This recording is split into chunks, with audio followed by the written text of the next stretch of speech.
These days, you don't have to be a no-scoping Pro League G-Spots player to laugh in the face of video game death.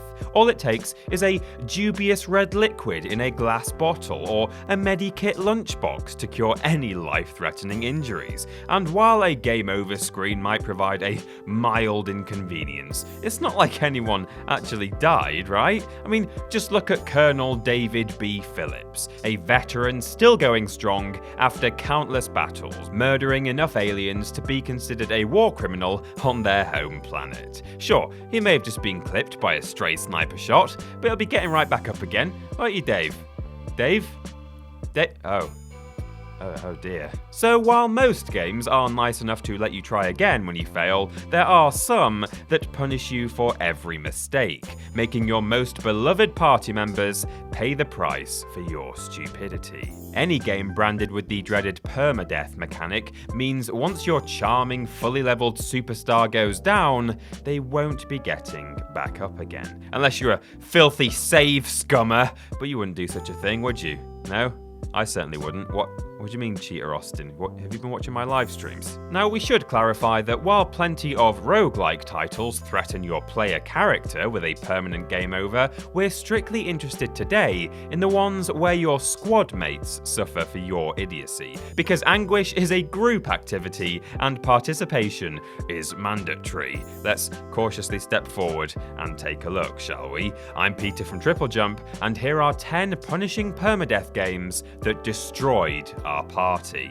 Number 10, FTL, Faster Than Light. You know what they say, in space, no one can hear you in space. Which is probably for the best, as some of the colourful language used after losing a fully levelled FTL crew would be enough to make a xenomorph blush. Subset Games' 2012 masterpiece may look friendly at first glance with its pixel art and promises of grand space adventures, but beneath that lies a devilishly difficult roguelike, with a well-balanced but unforgiving web of systems. Jumping from star to star to evade the pursuing rebel scum fleet, you balance ship upgrades, randomly generated events, and the well-being of your crew members themselves. And when it's time to fight, the game becomes more about staff delegation, as much as which lasers shoot at what things. Because different races provide unique benefits that are integral for certain playstyles, losing one specific shipmate alone can be devastating. And of course, it's even worse if a whole bunch of them fall at the same time. For example, if your only means of offense is a teleporter and some angry-looking mantis warriors, losing them on a boarding mission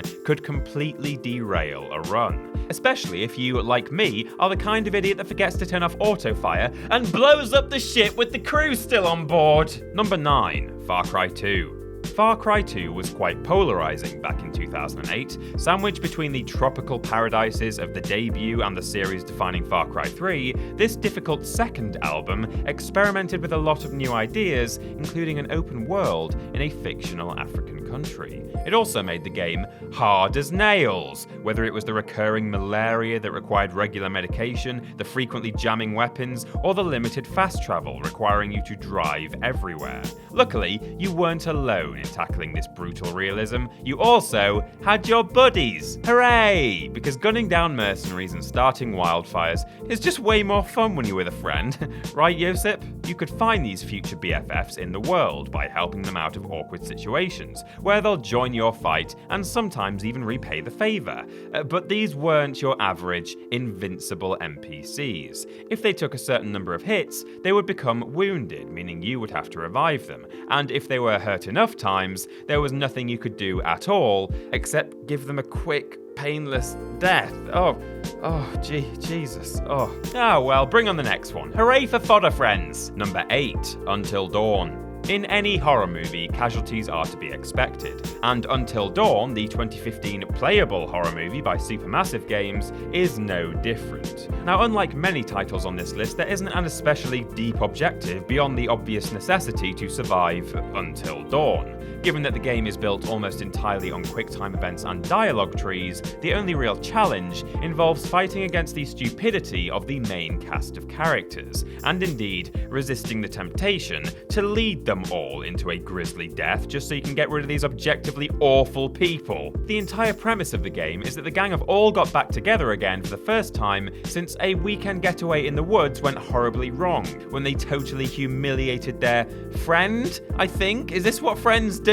And inadvertently caused her death, as well as that of her sister. Directing the subsequent story through narrative choices like, do I shoot this squirrel or am I not a psychopath? The title is a great take on horror movie tropes, but if you're aiming to keep this reprehensible gang alive, then be prepared for a stressful time. Number 7, the Pokemon NUZLOCKE challenge. Oh, it's a bit of a wild card. It's been a while. Pokemon doesn't usually pop up in punishing games discussions, certainly not alongside brutal roguelikes anyway. But the fan-made NUZLOCKE challenge is not your average frolic in the tall grass. First dreamt up by Nick Franco, a webcomic artist who wanted to spice up his playthrough of Pokemon Ruby in 2010, there are 2 core rules to this challenge. Number 1, you're only allowed to capture the first Pokemon you encounter in each area, and nothing else. So if you mess it up, tough luck. And number 2, if a Pokemon faints, it's dead. Gone forever. You have to release it, or just let it wallow in the game's storage for eternity. This is Pokemon Permadeath, and you ain't in Pallet Town no more, kiddo. Additional rules added throughout the years include a requirement to name every Pokemon, making it that much harder when they get destroyed by Brock's mighty Onix, and a ban on healing items outside of the Poke Center, because some people just hate being happy, I guess. Number 6, Pillars of Eternity.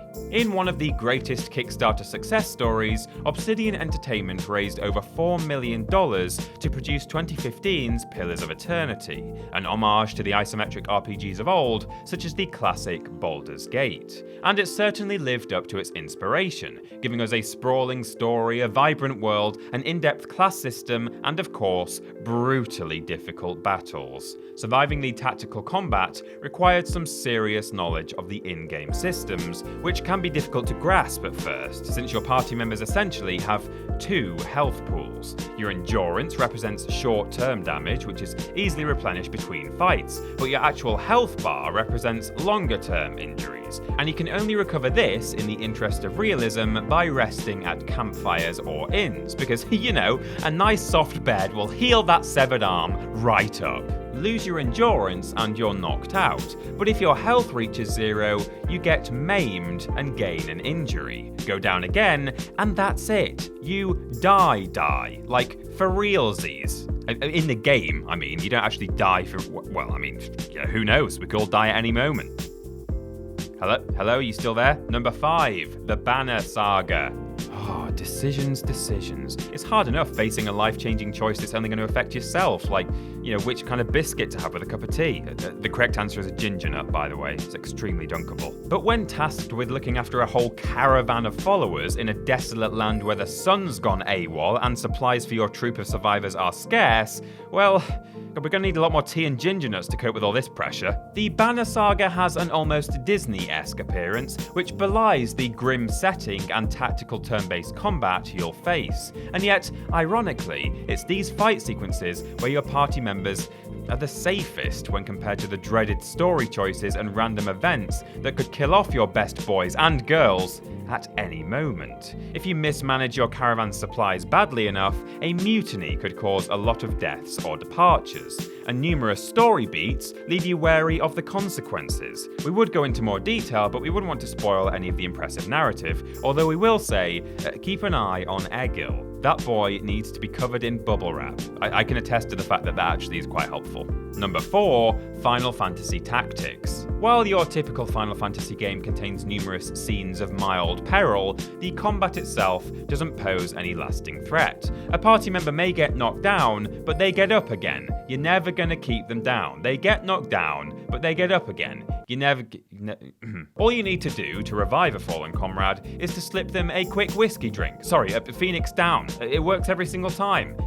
By that I mean almost every single time. Final Fantasy Tactics, however, took a much darker tone, with a story that covers the horrors of war and a combat system that more than backs that up. Your usual suspects like knights, archers, monks, mystics, and mages of varying colours face the highest of stakes, as when one of them falls, the remaining members have only 3 turns to reach that unit and revive them. That's it. If you can't battle through and get to them in time, they're gone for good. I mean, 3 turns actually seems quite generous compared to some entries in this list, but with only 5 characters in a battle, it's sometimes easier said than done, and losing a character after hours of leveling still hurts. Number 3, Darkest Dungeon.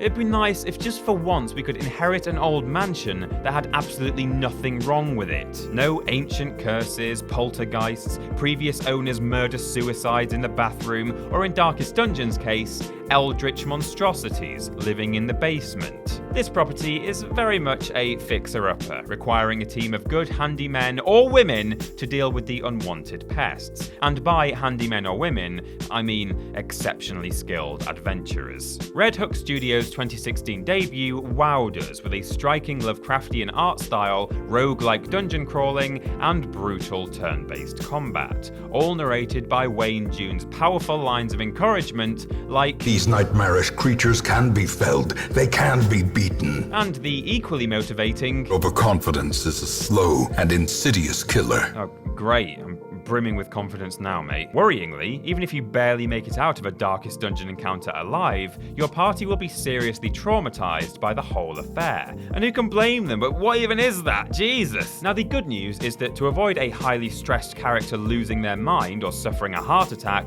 you can restore their sanity by getting a stiff drink back at the hamlet. The bad news is there's a risk of contracting syphilis at the brothel. I'm not even joking, that's an actual in-game mechanic. Seems Darkest Dungeon will claim its victims, one way or another. Number 2, the Fire Emblem series. Make no mistake, we have Fire Emblem to blame for all of this senseless party member permadeath. Since the 1990 Japanese-only debut, this once obscure strategy series has won over the Western world, and while it's less brutal than it used to be, you still shouldn't let your guard down unless you want to lose your highly trained Pegasus Knight to a stupidly lucky archer shot. What makes these tactical battles so compelling and the losses so devastating is the depth of character development, even with simple day-to-day conversations. There are no units you can morally justify to yourself calling cannon fodder. Each one has a name, a backstory, and individual quirks that makes every battle a high-stakes game of risk versus reward, especially when leveling weaker characters. It even forces the most pragmatic of military strategists into caring for this bunch of misfits, as these interactions provide gameplay benefits ranging from damage bonuses to brand new recruits. Sure, recent titles like Fates and Three Houses have the option to ignore permadeath entirely, but to be honest, does it even count as Fire Emblem if you're not in a constant state of mild panic? I don't think so.